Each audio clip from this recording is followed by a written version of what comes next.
Oh gosh, pressure.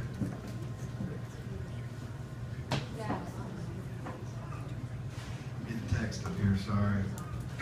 Guys, I want to come. You got it. Michael Knox. I told you I wasn't going to cry.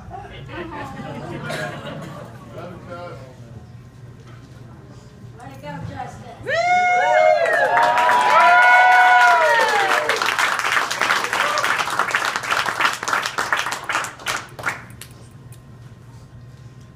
I tried to write something down earlier today,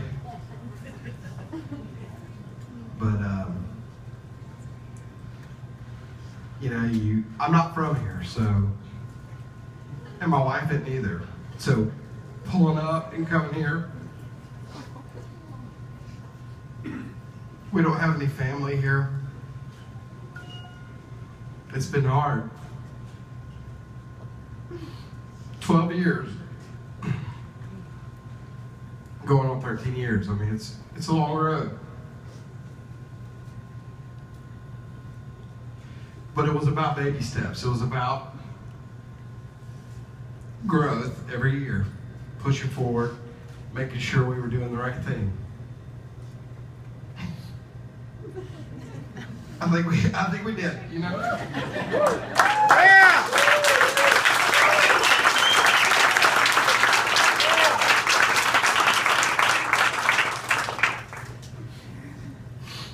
And Andy and Waylon and Sarah Claire, my kids, you know, they've seen the ups and downs, the late nights. I work a lot. I'm calling a lot, which, you know about. But, you know, it's worth it. Doing this is awesome. And it's awesome to share it with friends and family. And all of you here. Like, this is what means the most to me. Just being able to sit down and create a song with my friends. That's how it started. That's what it should be about. I just want to tell you, my dad and my mom supported me all those years that it really probably sounded like a pipe dream. Didn't really make sense. Like, why would you do that? My dad was really there, and my mom supported me. But Dad, I don't know where there he is. Thank you, man. I don't have it with me, but it's out in the car. But I have a plaque of, it's a page from the Yellow Pages. It was 1995. We ripped it out. This is the first time I came to Nashville, and you brought me. And it had all the publishing companies. And you said someday you could write for these people. I still have it. It's framed up in the car. I want to give it to you later.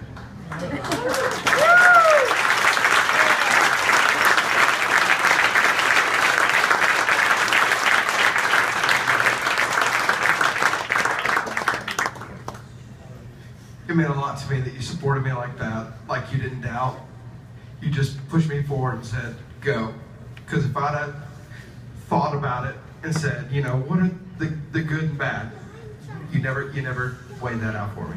And I appreciate your unrelenting support, even through the years where financial troubles, you know, it was tough. But you know, guys like Michael Knox, who couldn't be here, he just texted me before I came up here.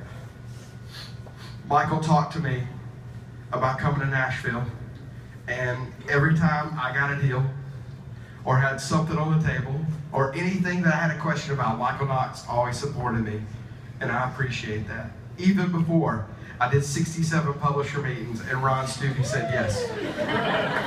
It was my dad. And Ron, even though you were hard on me a lot of those times,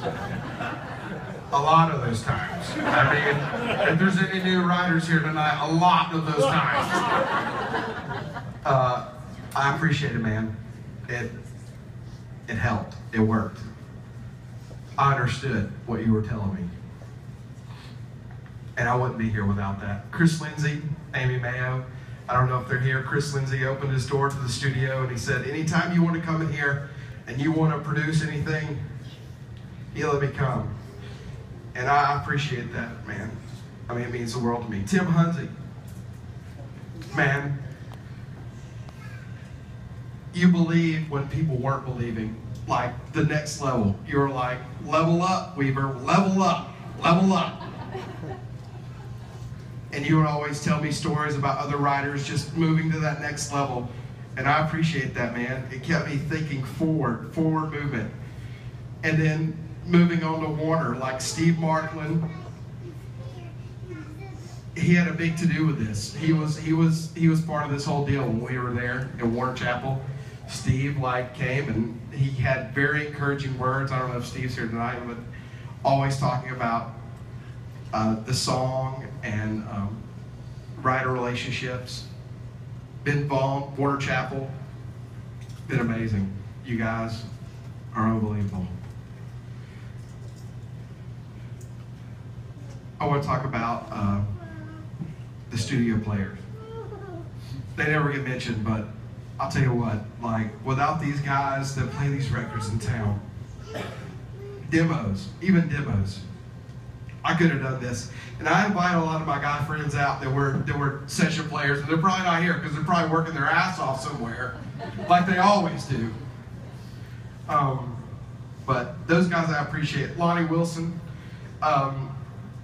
Rob McNally, Sean Victor, Mark Prentice. I mean, to name a few. I mean, I'm not even skimming the surface of these guys, but my co-writers that stuck with me through the years, Bill Luther, Kelly Archer. I mean, Kelly Archer and I have been writing for, 12 years almost. I mean, you know, it's like awesome. John May, Weston Davis, David Frazier, Lee Miller, Troy Burgess. I mean, Lee Miller, I remember Lee, I came to him and I was a fledgling. I knew nothing. And the guy was a hit writer, you know, and took me under his wing. And I'm going too long here. Sorry, I know I'm being boring. I'm sorry. But, you know, he came to me and he took the time, and I appreciate that. Engineers that helped me along the way. I mean, these guys meant a lot to me. The only reason my demos sounded good, or the reason I even had a deal, was because they were helping me make my songs better. Dave Sally, Jim Cooley. I want to talk about the core, man. Back when I came to Stage 3 and Brett James, I found a home. And I came in February 2008. This guy did too. Same month. And we were all brothers right from the beginning. It was me, Brett, Kip, and Nate. And there was this idea of doing something kind of cool. And I liked it. It was an adventure. It was kind of dangerous, I felt like. Still is. But I love that, man. I think that's good. I think when we're nervous, that's good. Let's don't get comfortable. But I love these guys like brothers. Nate Lowry, like a brother to me, man. Brothers in arms, man. I would never go to war without you, buddy. And that's what we do every day. Fight the good fight. And then we have our new addition, Shay Fowler, who's been awesome. Caitlin Smith, Eric Dillon, Josh Miranda. We're all like a family over there, and I love it. There's nowhere else I'd rather be.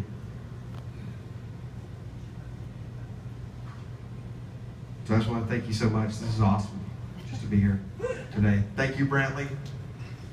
This guy, we make fast brothers. We're cut from the same cloth. And I love that. So I'm excited. Thank y'all so much for coming.